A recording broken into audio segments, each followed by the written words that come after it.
It is the 12th day of June 2023 and you're just in time for another edition of TV47 News Updates. Well, we have so much lined up for you on our bulletin this afternoon. Remember, you can always interact with us on our social media handles indicated at the bottom of your screen. Now with that said, my name is Dennis Otieno. I trust you're doing well. Welcome to the broadcast. Now on to our top story this afternoon. Supreme Council of Kenya Muslims, SUPKEM, is accusing the government of applying double standards when dealing with religious extremists. SUPKEM's chairperson, Hassan Olenado, compared the response to and handling of Pastor Paul Mackenzie's case with the response to Islamic extremists. Sheikh Olenado spoke during his appearance before the Tana River Senator Dansan Mungatana-led ad hoc committee on the Shakahola deaths. Now, together with other Muslim leaders, the council called on equal treatment of citizens despite their religion. The council further cautioned the government against the proposal to regulate religious organizations, terming it as meddling. Because it is true, if Mackenzie was a Muslim today, Mackenzie would have not been in court. Let us speak the truth. He could have not been in court. You know where he would have been.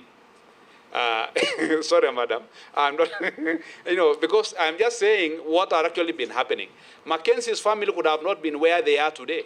And all the relatives and the lawyers and everybody else. In fact, this good lawyer would have also not flown to Mombasa or Mari and go and engage on other matters there. He would have not gone there.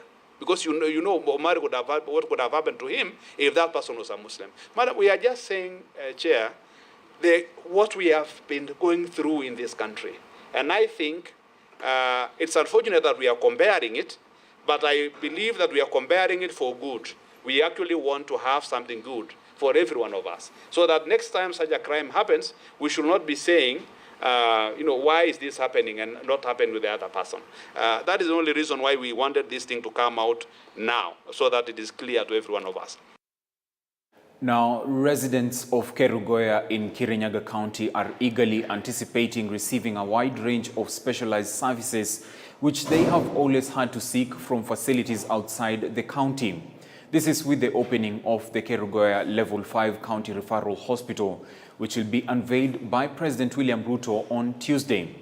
The 5-story complex, which stands tall in Kerugoya town, was initiated by Governor Anne Waiguru with the aim of providing the county residents with accessible and affordable high-quality health services. It is an accomplishment of the county's development blueprint, the Mountain Cities 2032, which designates Kirinyaga Central Constituency as the wellness city. Sasa ukiangalia hospitali yetu ya Kerugoya inashindana na Nairobi Hospital. It's a 5-story, 356 bed capacity, iko na theater 4, iko na HDU, iko na vitanda 8, iko na ICU ina vitanda 12, brand new machinery and beds and everything, all of that funded by the county government of Kirinyaga.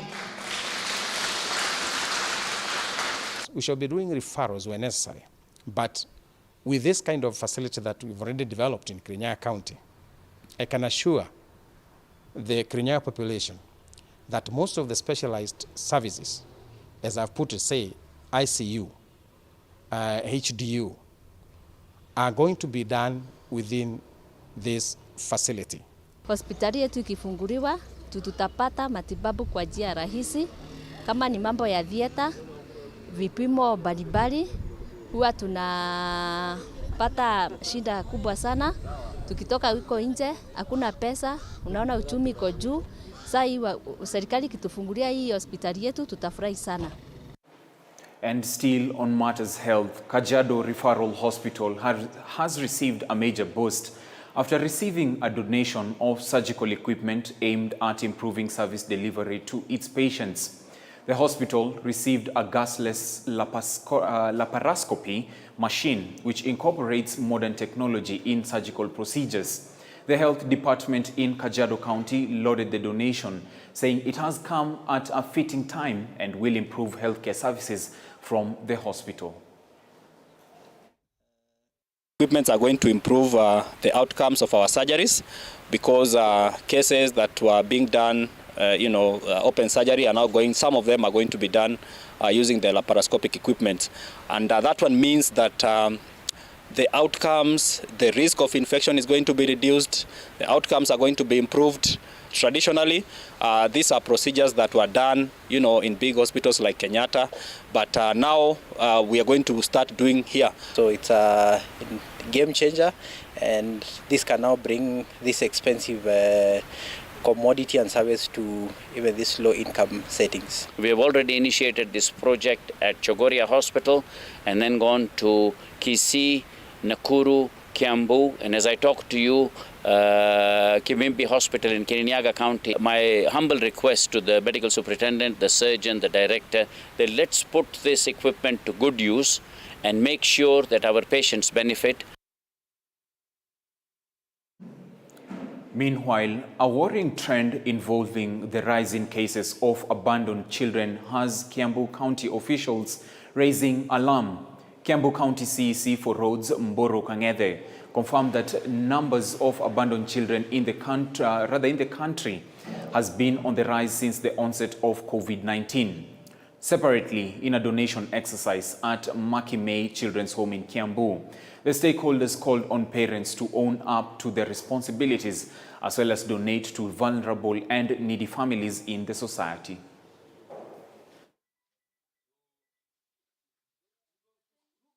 Issue of alcoholism, all these are related to when the economy is not doing well, when there are no jobs, most people also lost jobs. I think that is why there is this issue of a lot of children being abandoned. And it is very unfortunate because life is very important, even for a kid. Uprising of domestic quarrels. It is also from stress. It is also from when people are feeling that they are unable even to bear whatever is they can't face life. Wenye wako saa hizi ambao ni wachanga ni 60, lakini jamii yote mpaka wenye ni wakubwa ambao government inasema waenda independent living ni about 106. Lakini hawa watoto wote ambao wanakuja mikononi mwetu ni wale ambao wanazaliwa, wanatupwa wanapozaliwa. Huwa tunapokea watoto from 0 to 3 days. Hao ndio tunaopokea mahala hapa, ambao wametupwa katika mahali tofauti, kwa choo, kwa mitaro, wengine wanaokolewa na wanyama wa pori, wanaletwa kwetu na serikali. Maskini, mzazi hawezi. Yes, alafu kuna hii responsible behavior. Mtu anajiingiza kwa mambo ambayo hataweza, anapata mimba, wengine ni kukataliwa na wenye mimba hizi. Alafu wale wengine ni kwamba hawana namna ya kujimudu wao wenyewe. Kwa hivyo inafika mahali ya kwamba kama hajiwezi yeye mwenyewe, kulingana na vile economic situation ya nchi yetu iko, kama sijiwezi nitawezaje mtoto? Na badala ni ule mtoto, wengine wana opt azae mtoto amuache mahali fulani. And still in Kiambu County, a section of Kiambu politicians are now calling for unity amongst themselves in order to secure socio-economic development in the county. Speaking at St. Peter's Catholic Church, Ruiru constituency, the leaders led by Area Member of Parliament Simon King'ara assured the public of a new focus on service delivery. A call echoed by Kiambu County Governor Kimani Wamatangi, who urged his fellow leaders to fulfill their promises to Kenyans. Kama nchi tunapaswa kuombeana na wanasiasa kushirikiana na ili tuweze kukua na nchi nzuri. Mambo yale yote mlituchagua kufanya sisi bado tunafanya. Vita hakuna, mimi niko tayari kufanya na mtu yoyote pale, na ndio sababu niko hapa. Kwa nini? Tukileta vita katika kazi hakuna pahali tutaenda. Sisi kama watu wa Ruiru na wajumbe wa Kiambu wa Ruiru tuko nyuma ya gavana Wamatangi pamoja na MP yetu.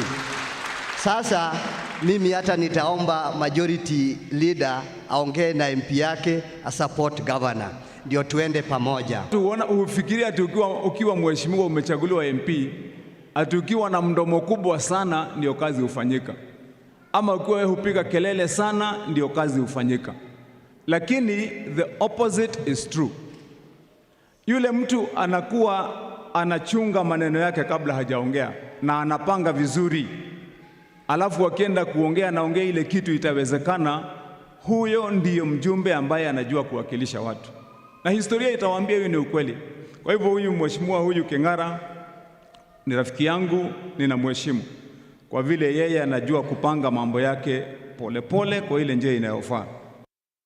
Now, from matters politics to the effects of the high cost of living, where lenders are warning that the number of SMEs defaulting on loans has increased in what is blamed on the country's rising inflation and the rising cost of living.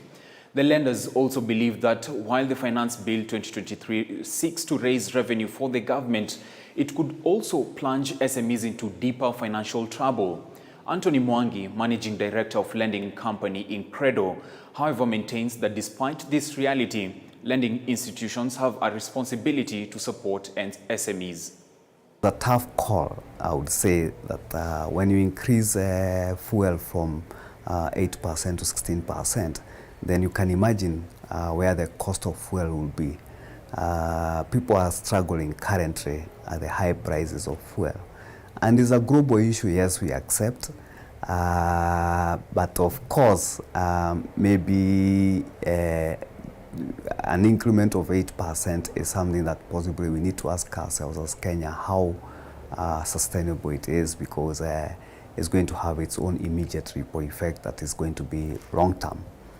The other thing is that SMEs are going to be affected to some extent because of the turnover tax, which is directly hits their sales turnover.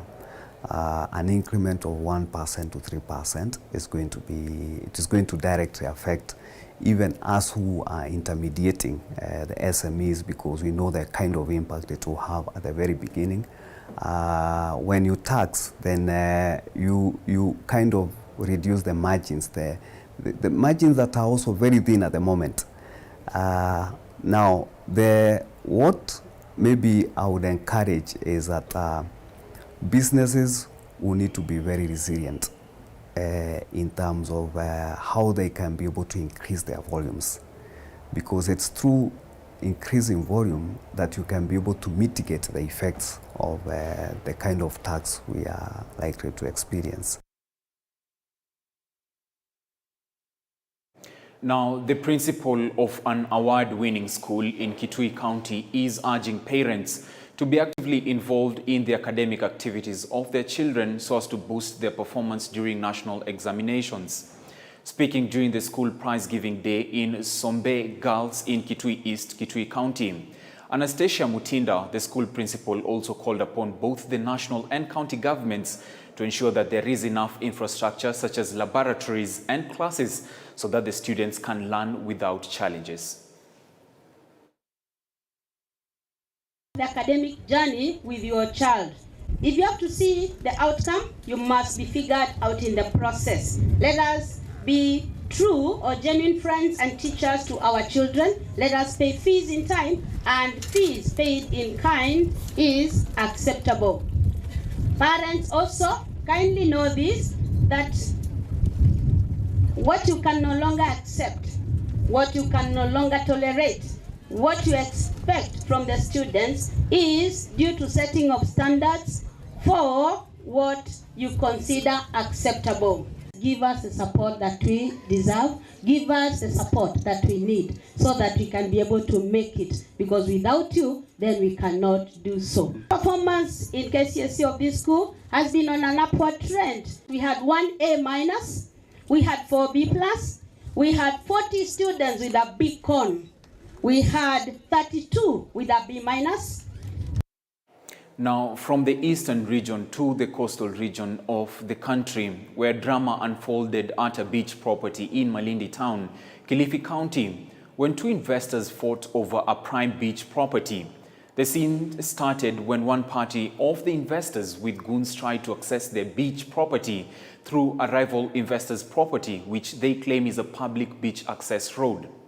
The investors accused the management of Lapelaide Investment Limited of blocking a beach access road by erecting a perimeter road, hence barring another investor from accessing his property.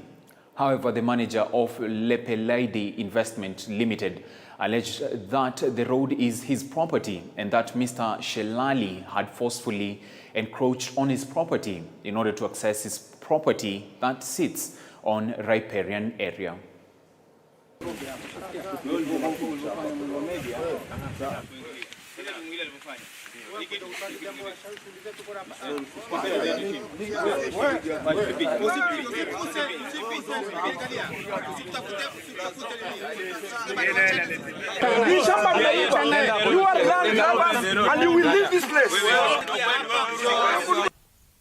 We want the government through NEMA, the Ministry of Lands, the county government, and also the Ministry of Tourism to take this matter, or else tourism will be a no business in Malindi. They tried to force access through our property they managed to force access, and they went to their riparian grabbed land in the part of the ocean there with those nearly 40 goons, all armed with rogue weapons. And that is a serious security threat to our business. The issue of riparian, according to Kenyan Constitution, 2 meters from the high water mark to 30 meter high water mark. Our investors ameacha 120 na still ameka amusement area, na the area is open for the public. We are here for the sake of the public. We have no interest. I'm not an investor. I have nothing. I have no interest here. But my interest here is to ensure the public have right of this access. You know, initially barabara hata zamani ilivyotumika, it's true, it was around 6 meters. According to the plan is 9 meters. So if he has a grievance because of the plan, as community we can sit with him, we can meet the authority required, we can reduce the road to 6 meters, but it doesn't have to be violent. Hii barabara imefungwa na kuna tenda inataka kuja hapa